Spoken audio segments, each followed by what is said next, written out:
बिस्मिल्लाहिर्रहमानिर्रहीम। अस्सलाम वालेकुम नाज़रीन, मैं हूं एडवोकेट इजाज़ अहमद नवाब और आप देख रहे हैं मेरा यूट्यूब चैनल कानून की दुनिया। नाज़रीन, सदर आरिफ अलवी के ऑफिशियल सीक्रेट एक्ट्स और आर्मी अमेंडमेंट एक्ट पर साइन से इनकार करने के बाद कुछ डेवलपमेंट्स हुई हैं, वो आपको बताना है। और सदर आरिफ अलवी ने अपना पहला दिन ऑफिस में कैसे खुशगवार मूड में गुजारा वो भी बताना है। एक दफ़ा फरदोसा अवान साहबा ने कहा था कि अब वक्त आ गया है कि अपने अपनी मंजी थले डांग फिरो, तो सदर आरिफ अलवी साहब ने वो काम कर दिया है और अपना सदारती इख्तियारात इस्तेमाल करना शुरू कर दिए हैं, अपने सेक्रेटरी को फारग कर दिया है। वो भी खबर आपके साथ शेयर करनी है और उसके साथ लीगल जो इसके एस्पेक्ट है वो आपको बताना है।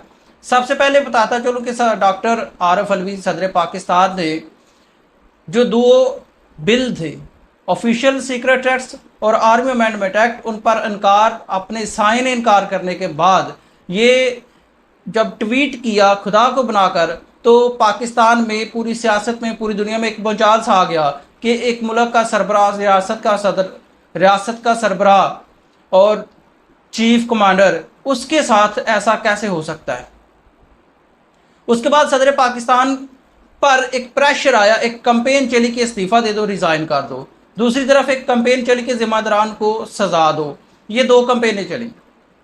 सदर पाकिस्तान ने जब अपना फर्स्ट डे, उस ट्वीट के बाद अपना फर्स्ट ऑफिस डे शुरू किया, तो ऑफिस डे में उन्होंने एक काम किया, अपना सदारती इख्तियार इस्तेमाल करते हुए अपने सेक्रेटरी वकार अहमद को ओहदे से फारग कर दिया और उसकी खिदमात इस्टेब्लिशमेंट डिवीजन को वापस कर दी।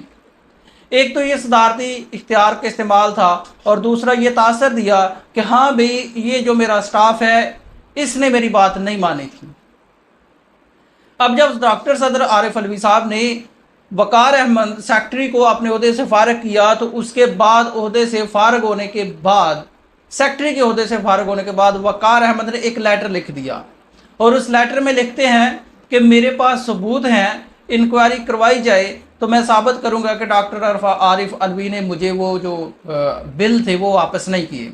अब यहाँ पर एक और नया कट्टा खुलता है।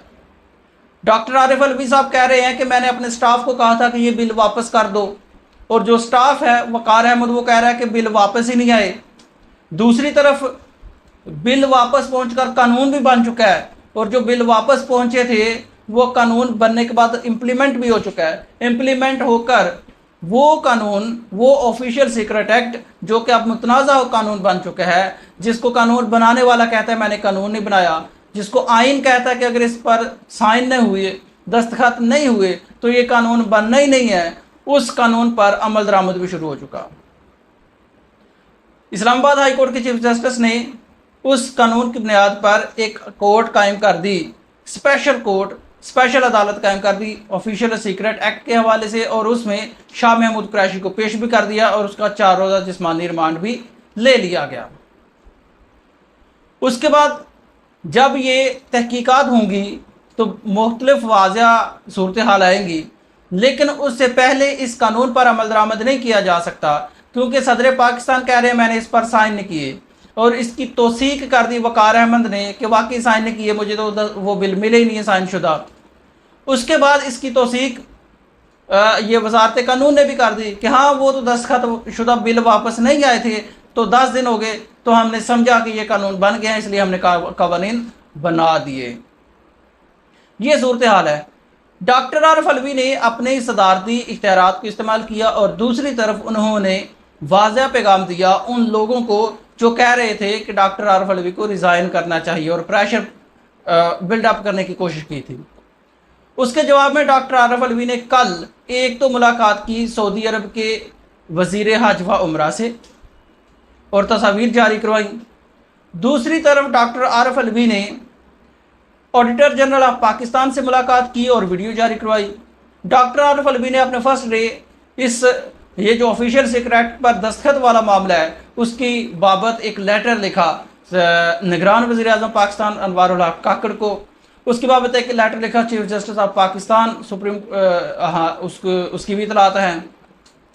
उसके बाद अपने दीगर अमूर जो है डॉक्टर आरिफ अलवी ने वो सारे अंजाम देते रहे। लेकिन इसके साथ अगर आपको याद हो कि इमरान खान के जेल के बारे भी डिस्ट्रिक्ट एंड सेशन जज ने रिपोर्ट जारी की है, उस पर भी डॉक्टर आरिफ अलवी जेल का दौरा कर सकते हैं और उस बारे अपना कोई ऑर्डर जारी कर सकते हैं। तो ये तो था डॉक्टर आरिफ अलवी ने जो अपना सदारती इख्तियार इस्तेमाल करते हुए वक़ार अहमद को ओहदे से फ़ारग किया, लेटर लिखे और जो वो मुतनाज़ा कानून था उसकी बाबत सुप्रीम कोर्ट जाना चाहिए। पटिशन तैयार हैं, लाहौर हाई कोर्ट में इसकी बाबत पटिशन फ़ाइल की जा चुकी है, जबकि सुप्रीम कोर्ट में बैरिस्टर अली ज़फ़र साहब कहते हैं कि हम तैयार कर रहे हैं पटिशन, वो पटिशन लेकर सुप्रीम कोर्ट जाएंगे। और जो मुतनाज़ा कानून है इस पर डेफिनेटली जो चांसेस हैं वो ये हैं कि अमल दरामद रुक जाएगा और उसके बाद की सूरत हाल जो है वाज़ह हो जाएगी।